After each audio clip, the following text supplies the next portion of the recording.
Hi everyone, welcome back to Conversations with Kaylee. Thank you so much for checking out this video and for checking out my channel. So I'm super excited for this new series I am doing that's going to be all about college and careers. So to kick off this series, I had a conversation with Mike Zucker, who is a University of Texas at San Antonio career counselor, and he gave me so much amazing in-depth information about goal setting and achieving your dreams, overcoming obstacles, resources that you can get your hands on to really make your dreams into a reality. And I had such a great time in this holding this conversation with him, and we got so much amazing information that we talked about. So I decided to make this video into two parts. So part one will be posted for you this week, and then part two will be posted for you guys next week. So if you like this video, stay tuned for next week's part two. Let's go ahead and get into the conversation.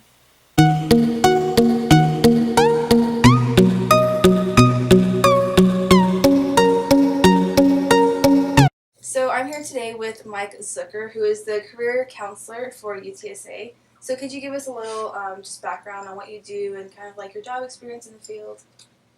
Yeah, so what we do is we have three sets of customers. We work with faculty to give presentations and present career information to their students. We're obviously here to help the students. They're our primary customer.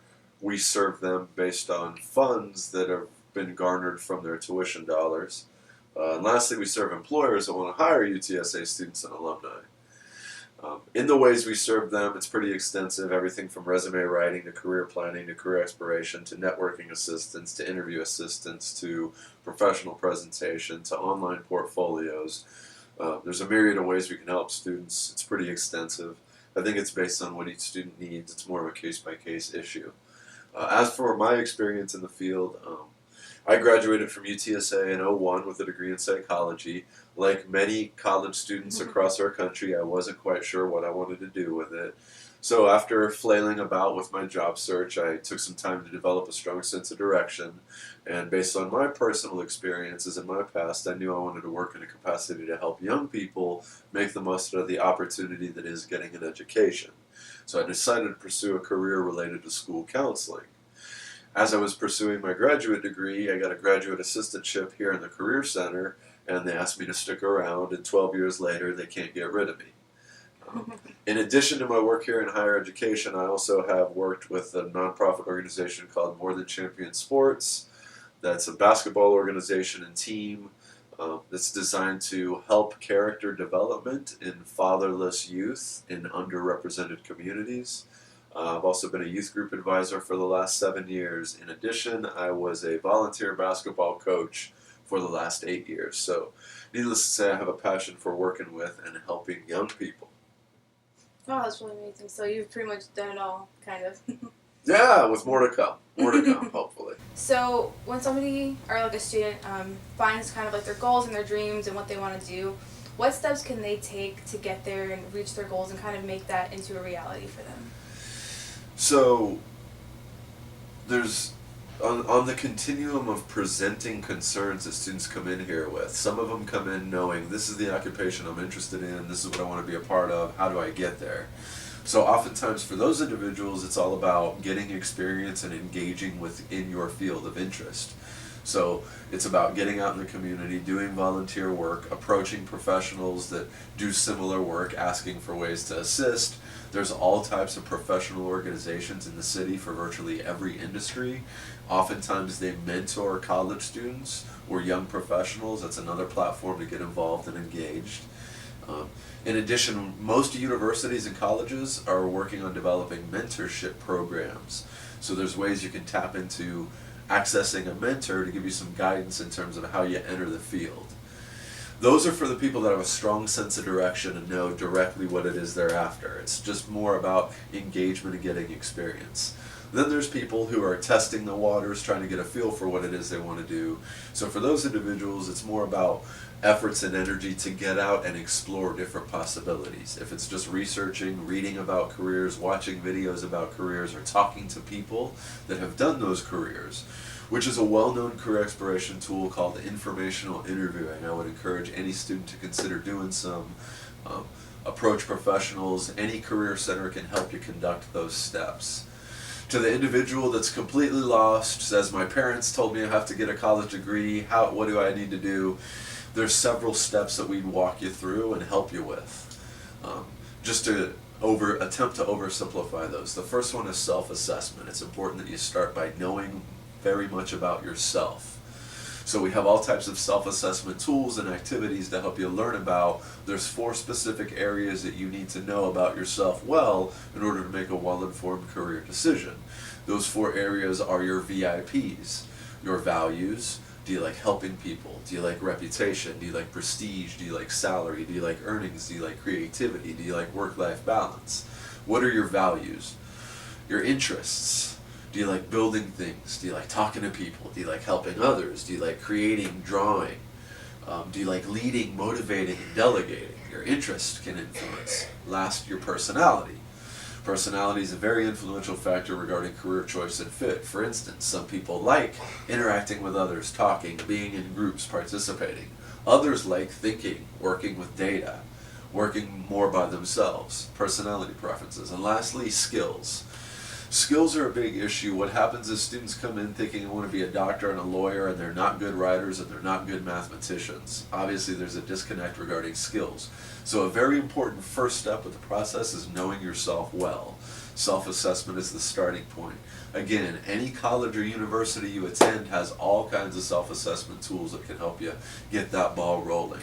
After you do a good job of knowing yourself, you identify some criteria that you know need to be present in a career choice. Then the second step is exploring careers. So you got to learn about them. What's the salary? What's the demand? What are the requirements? How do I become one? What are the qualifications? Plot out the course. Those things will help you identify the steps you need to take to work towards your destination. One of the big challenges students face is they don't know what steps they need to take because they haven't honed in on their destination.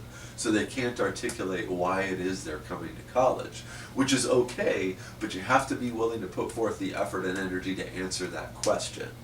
After you assess self, after you explore careers, the third step is engagement. So that's where you test the waters a little bit.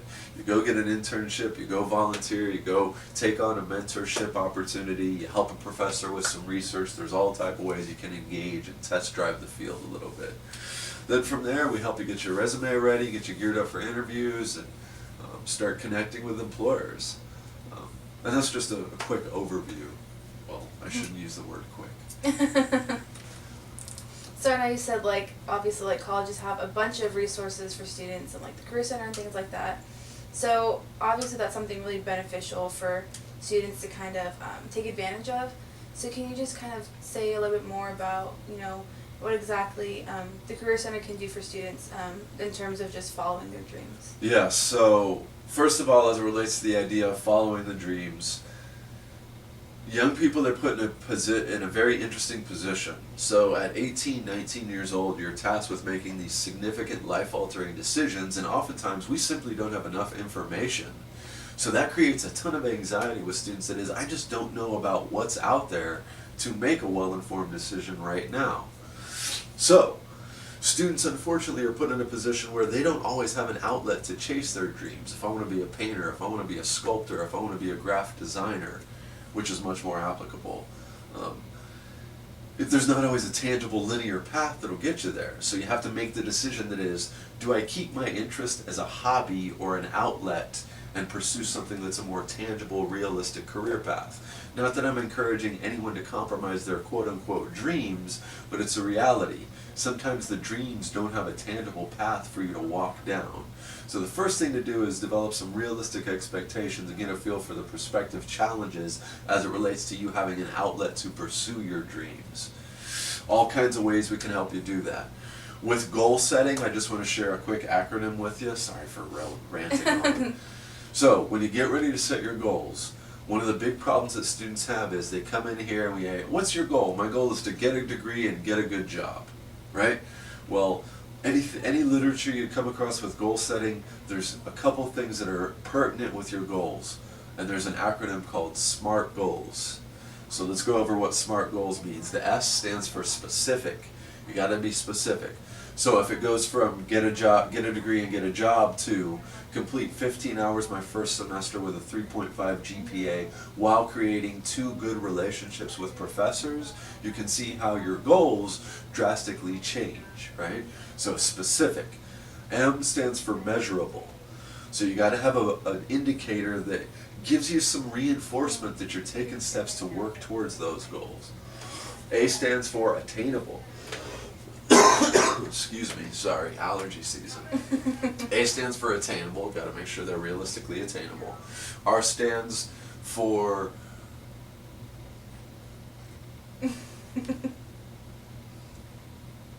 well, attainable and realistic. Technically the R stands for realistic, but the two are so interconnected. But the more important thing is T. T stands for timed, so they're timed goals. This semester I want to accomplish this. This semester I want to accomplish this. And it helps you break down this overwhelming, significant goal into smaller, bite-sized, more attainable chunks. And it's important for students to tap into some positive reinforcement.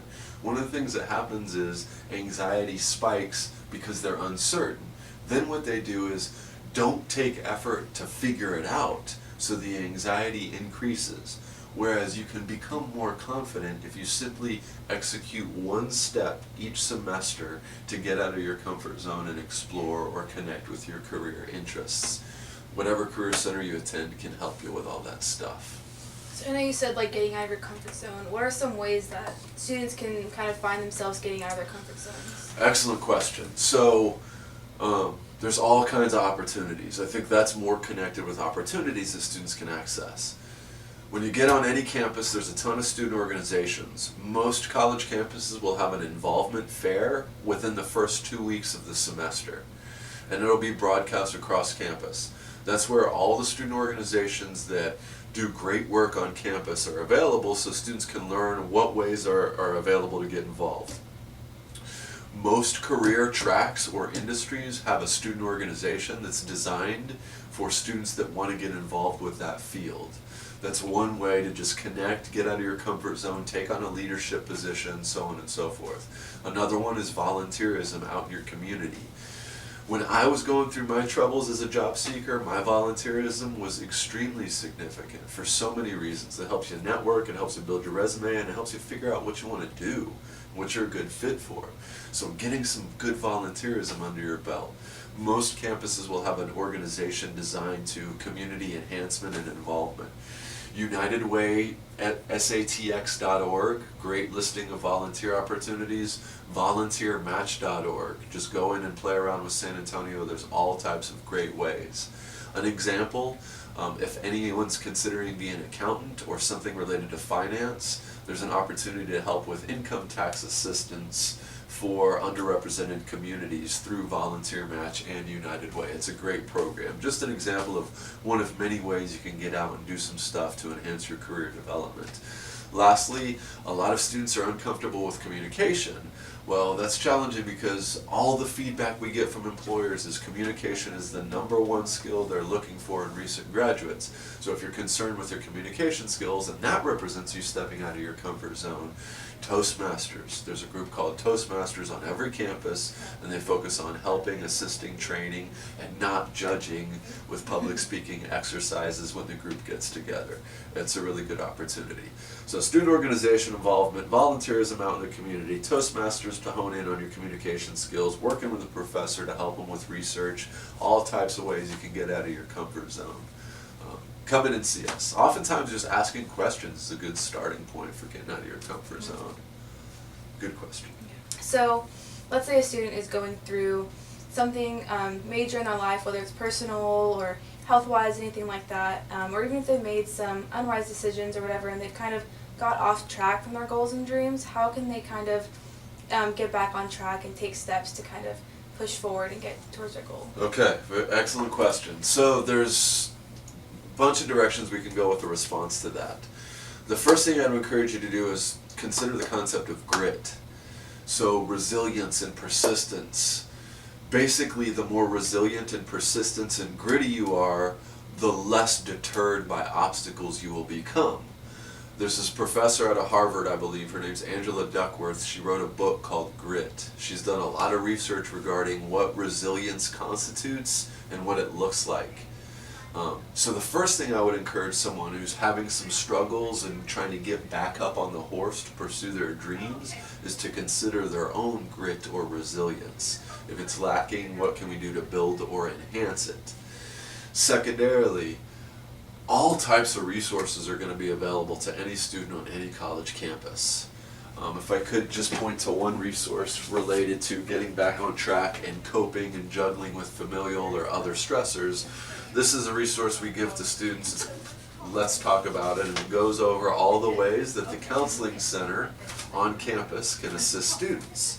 And they have groups about dealing with stress, managing test anxiety, being away from home, missing family, all types of support opportunities to just connect with and tap into some resources to assist you with the transition.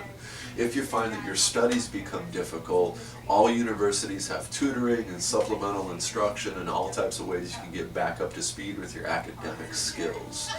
So if your academics are where you're thinking the stressors are coming from, tap into those resources. Most campuses are going to have a health services, so if you feel sick, if something's happening physiologically, there's resources available to you to get back on track, get you up to speed so you can continue pursuing your academic goals. So the second component to the answer would be tap into the available resources available to you, because there's a ton and they're designed to help you with this transition and overcome those exact obstacles you referenced. Lastly, don't be afraid to tell people what's going on. Through your travels, through orientation, through your advising appointments, through your first couple classes, you'll get a feel for people that you connect with and can trust and are comfortable talking with. And talk to those people about what it is you're experiencing. It's important to get that stuff off your chest and tap into help. So that's the third suggestion I'd offer in terms of overcoming struggles or dealing with setbacks early on. And if you look at all the literature, team, it is common for freshmen transitioning to the university setting to experience some of those transitional issues, which is why a lot of these resources are brought to the forefront and literally shoved in their face when they get on campus.